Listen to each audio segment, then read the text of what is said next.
Assalamualaikum warahmatullahi wabarakatuh. Hai semua, selamat datang di channel Bisri 9166. Saya Bisri Mustafa. Saya di sini akan menjelaskan tentang video pembelajaran SKI materi Khulafaur Rasyidin kelas 7 MTS. Untuk selanjutnya, mari kita simak. Let's go. Silakan anak-anak simak pembelajaran tentang sejarah Khulafaur Rasyidin.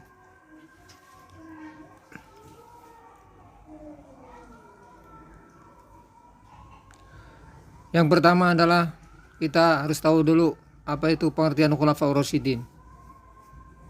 Khulafaur Rasyidin adalah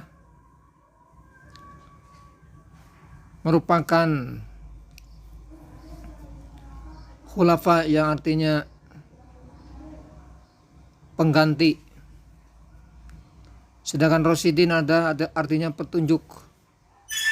Jadi Khulafaur Rasyidin adalah pengganti yang mendapat petunjuk. Atau dalam makna singkatnya adalah pengganti kepemimpinan Rasulullah, pengganti kepemimpinan Islam setelah Rasulullah wafat.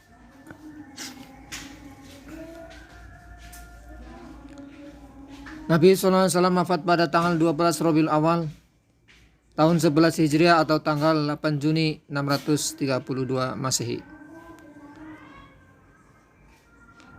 Setelah beliau wafat, situasi di kalangan umat Islam sempat kacau. Hal itu disebabkan Nabi Muhammad tidak menunjuk calon pengganti. Kemudian kaum muhajirin berpendapat mereka yang paling berhak, dan kelompok yang lain juga berpendapat mereka yang paling berhak mengganti Rasulullah SAW. Selanjutnya yaitu latar belakang munculnya Khulafaur Rasyidin.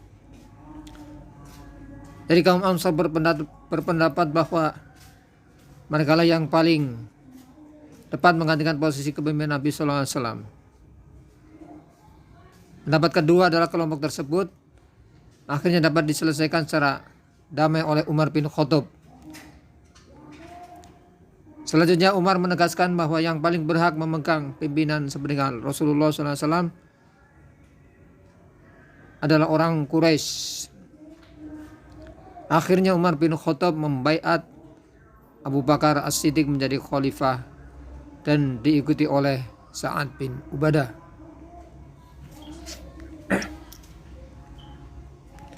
Jadi Khulafaur Rasyidin adalah pengganti kepemimpinan Islam setelah Rasulullah wafat.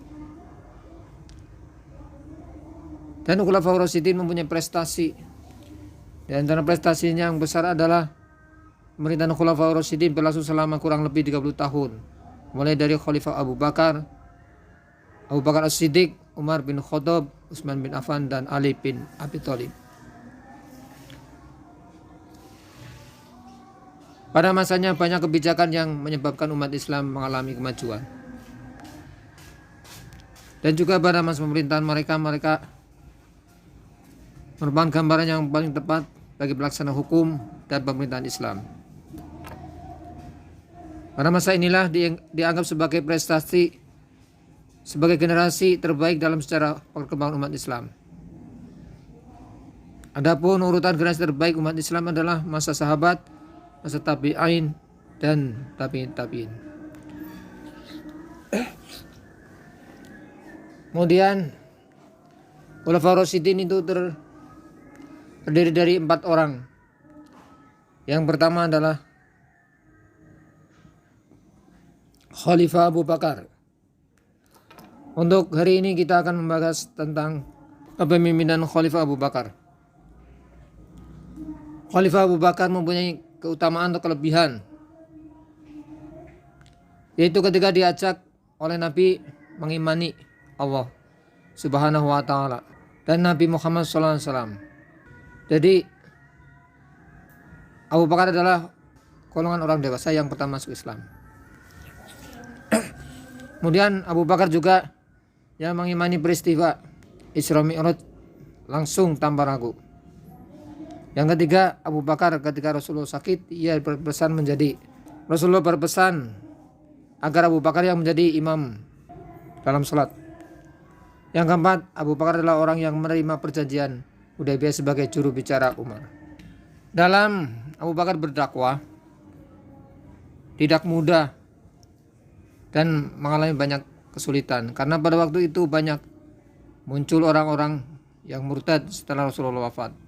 Kemudian ada nabi palsu, kemudian orang-orang yang tidak mau membayar zakat.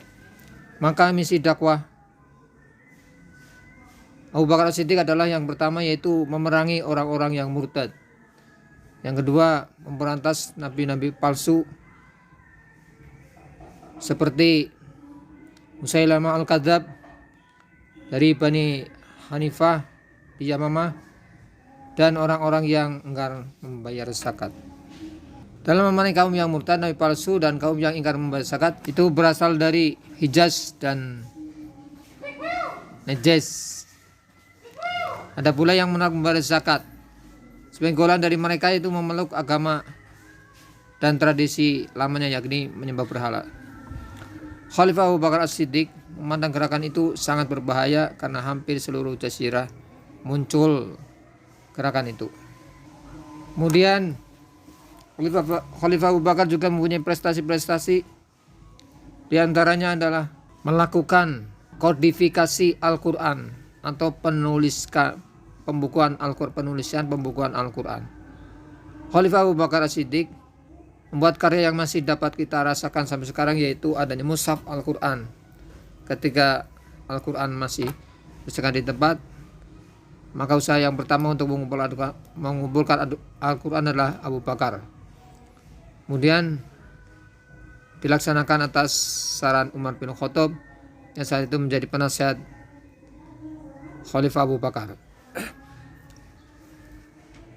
Alasan pengumpulan Al-Quran adalah salah satunya banyaknya para penghafal Al-Quran yang gugur dalam perang Yamamah. Oleh karena itu kemudian Abu Bakar melaksanakan saran dari Umar untuk mengkodifikasi Al-Quran.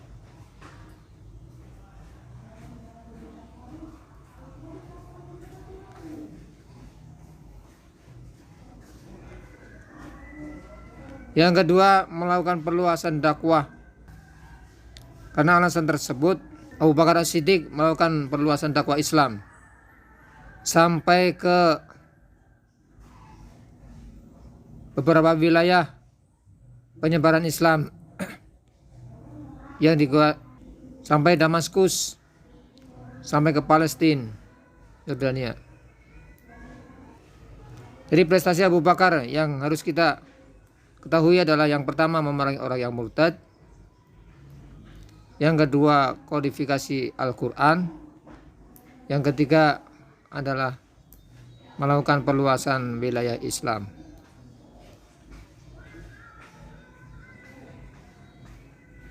Demikian video pembelajaran singkat yang saya jelaskan.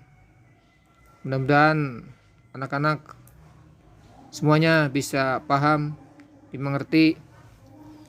Pertama adalah pengertian Khulafaur Rasyidin, dan siswa semuanya bisa menjelaskan pengertian Khulafaur Rasyidin, terus menganalisis apa saja prestasi Khulafaur Rasyidin. Yang ketiga adalah mengambil ibroh, mengambil contoh apa-apa yang menjadi suri tauladan Khalifah Abu Bakar ketika menjadi Khulafaur Rasyidin. Demikian dari saya. Assalamualaikum warahmatullahi wabarakatuh.